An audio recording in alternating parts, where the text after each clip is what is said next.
Sifu, the game that lets you live out the power fantasy of absolutely fucking destroying the people that stand between you and your sweet, sweet revenge. A game that gives you the feeling of being an action star in a martial arts flick. A game that I miraculously got a code for? What? I still think it was probably a fluke that they gave me a code. I mean, look at me. I'm just some triple-digit subscriber YouTuber. But even so, I think this opportunity puts me in a unique position to talk about what I learned from the demo, my interpretation of its story, and the game itself.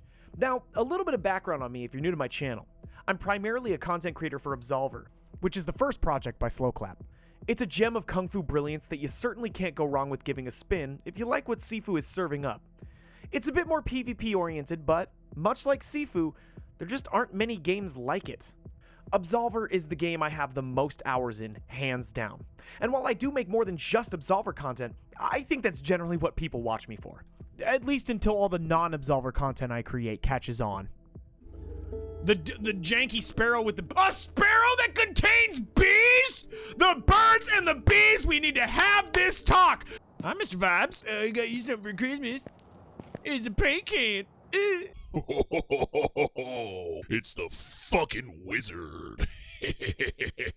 All this bullshit and more at Mork.live. Come through sometime. We will be playing Sifu, so, you know. In this video, I'm going to talk as much as I can about what I took away from that Sifu demo. That includes gameplay, game loop, story, mechanics, combat, you know, things that you could really only... Oh, well, that's just Guitar Hero. Things you could really only figure out on a demo playthrough, so I'm just trying to give you my honest, candid impression. Let's talk about the fucking story, okay? From what I gathered, Sifu is a game about revenge. Specifically, revenge on your Sifu for having murdered your father, or something.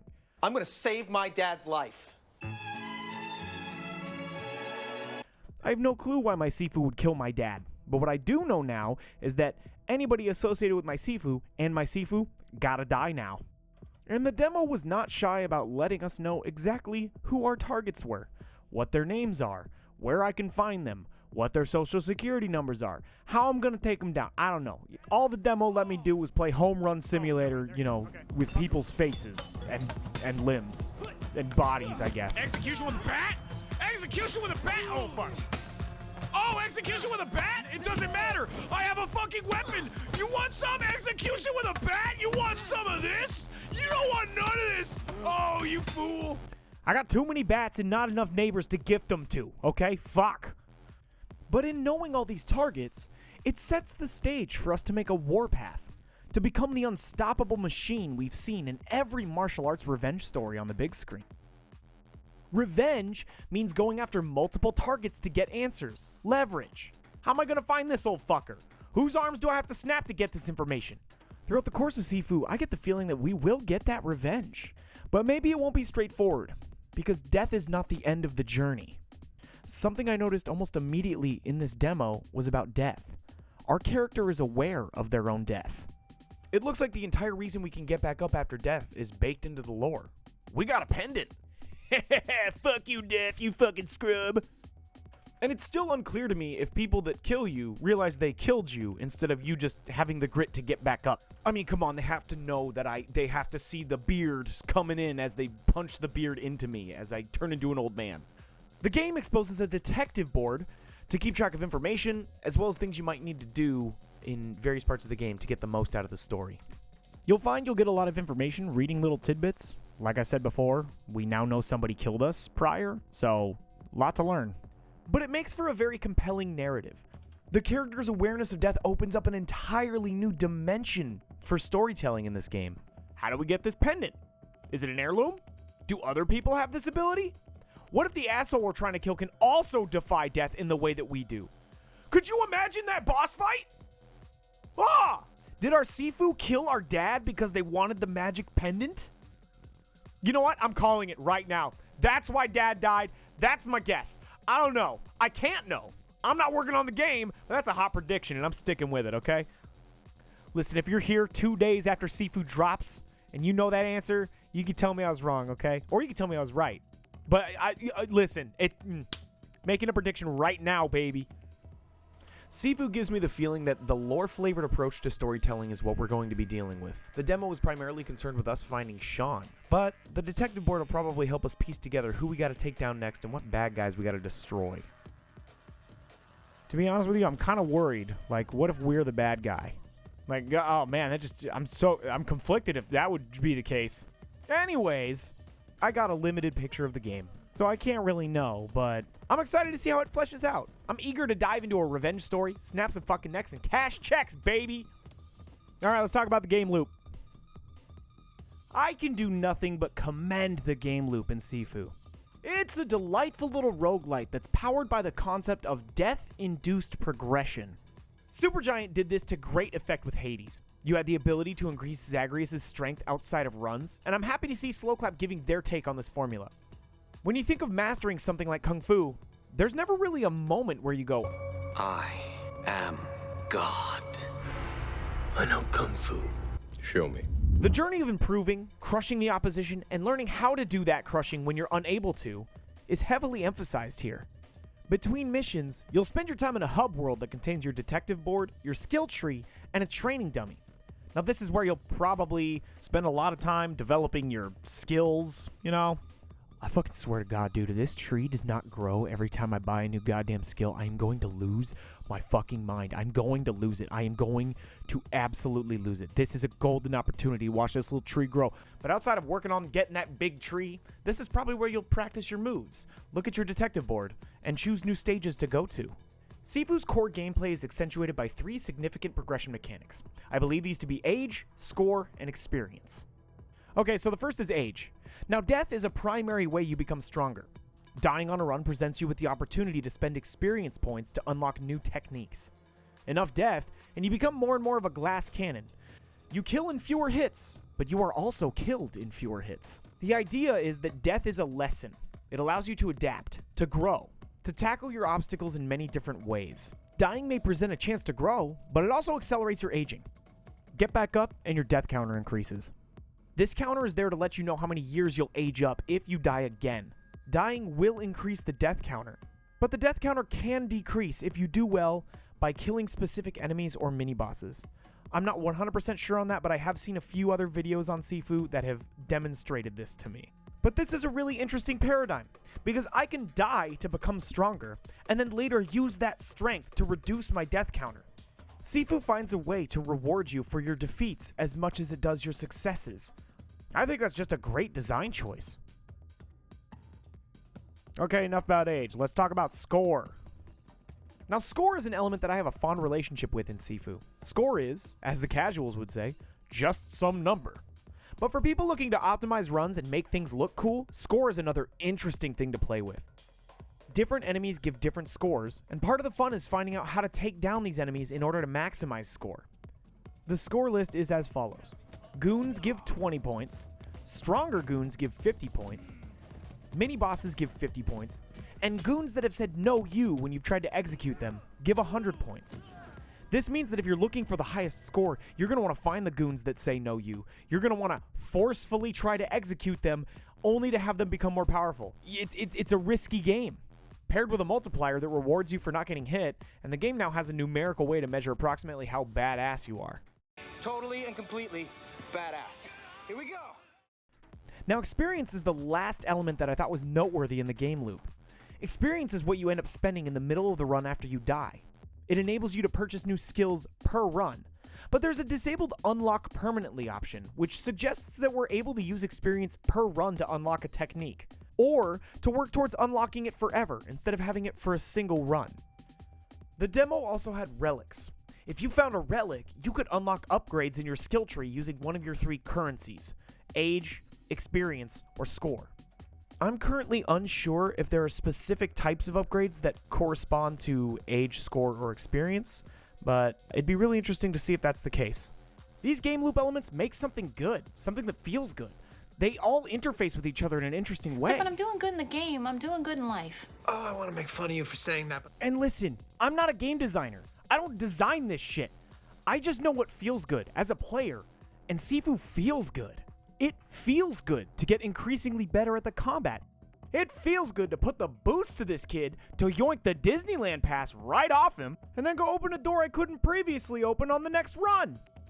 Sifu encourages me to run these levels more than once, and that's what I'm fucking doing, cause it's fun. Did I mention the combat feels good?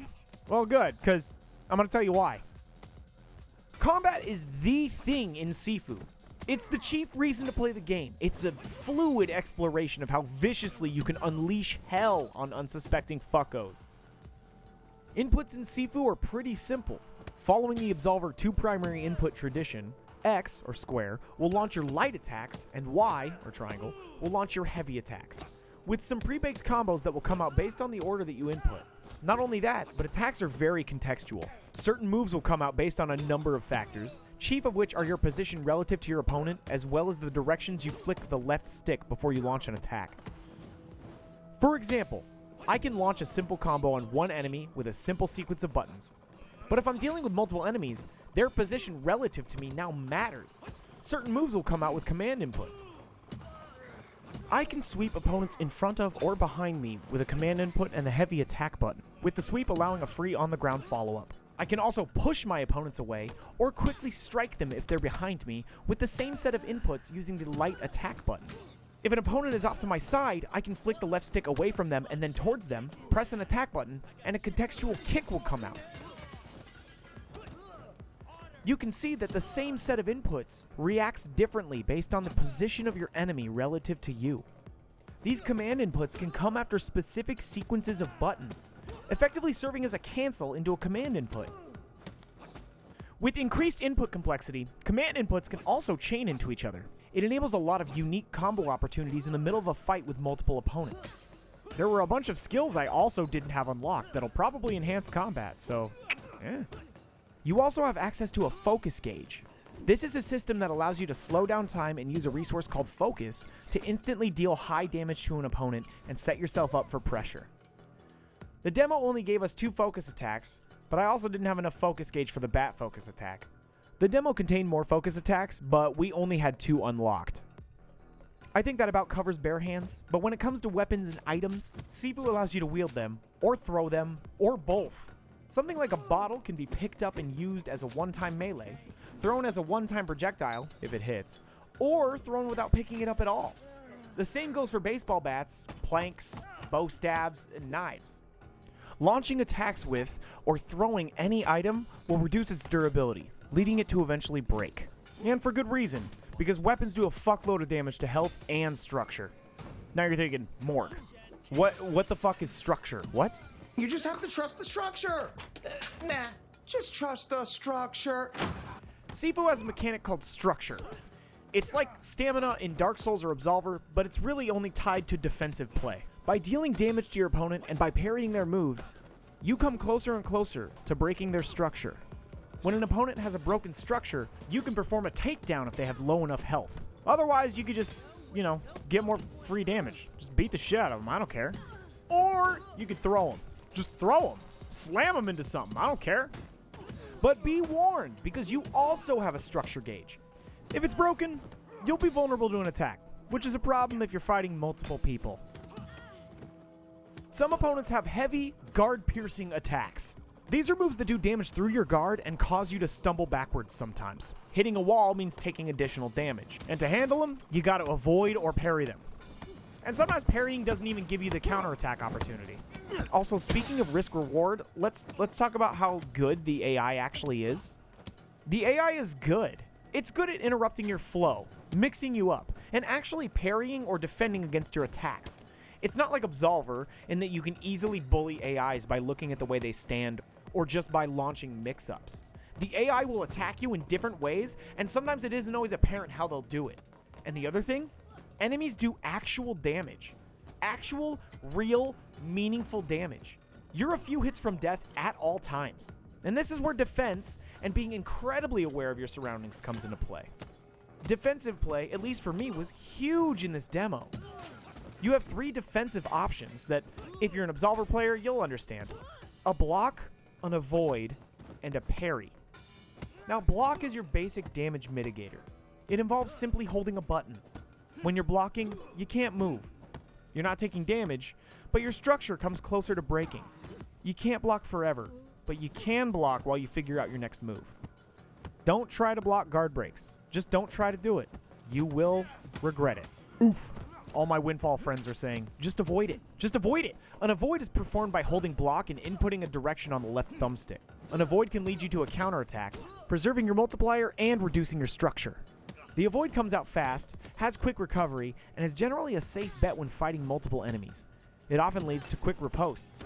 But avoiding into an attack isn't a guaranteed way to take your offensive turn back. Some opponents have super armor in their strings, and as such, they won't react to light attacks. So you need to find gaps in their pressure and counter accordingly. Now, people with insane reflexes are like, why wouldn't I just parry it, huh? Parrying involves pressing the block button at the right time. As I mentioned earlier, parrying increases your enemy's structure, eventually leading you to an execution prompt and effectively stunning your enemies. Parrying carries more risk, but it's the only defensive that increases enemy structure. Combos from enemies have different quote-unquote break points. A long wind-up punch can be parried on the first hit, where a quick 2 punches will be parried on the second hit. The window is fairly tight, but you can still get away with double parrying sometimes if you think you're going to mistime it. You also, defensively, have access to a manual directional step. Similar to manual dodge in Absolver, you travel in a direction, ideally out of range of others so you can continue your attack streak and not get hit, and continue doing just that. Lastly, as I've mentioned before, you can execute low health enemies. This leads to a cinematic power trip, where you expertly dismantle this fucking scrub. But be careful, some opponents, when they're ready to execute, will actually block your execution attempt. They'll regain their health and enter a frenzy. This means they're stronger, more durable, and have access to more moves. This mechanic encourages you to not always go for the execution as an easy way out. The only exception is if you're chasing score, where these beefy boys will yield massive points. So, yeah, I mean, that's most of what I probably wanted to tell you about Sifu. It's a good game, even in the limited amount I got to see and play. It's mechanically tight, combat feels good, and the sound design is, of course, top tier. And I would expect nothing less satisfying than the high sound design bar set by Sloclap's Absolver. Sifu drops February 8th, 2022. And if you pre-order the Deluxe Edition on the Epic Games Store, you actually get to play it 48 hours early. I don't have like a code or anything. I'm just saying that, you know, if you want to play it earlier, you can. And you should play it. Sloclap worked hard on an immersive single-player kung fu experience, and it is nothing short of remarkable. And if it's helpful to know, I think I could play this demo again and again for another 3 months and still not get tired of how unbelievably cool the combat and the progression in Sifu makes me feel. And I don't know about you, but when a game does that for me, I mean, that's a good game. That's my shit. I'll see y'all soon, when we finally enact our revenge. Fuck it, I'll be live streaming my goddamn revenge. Do you have what it takes to know Kung Fu? Hell yeah, you do! Hell yeah! Let's get this fucking revenge. Thanks for watching.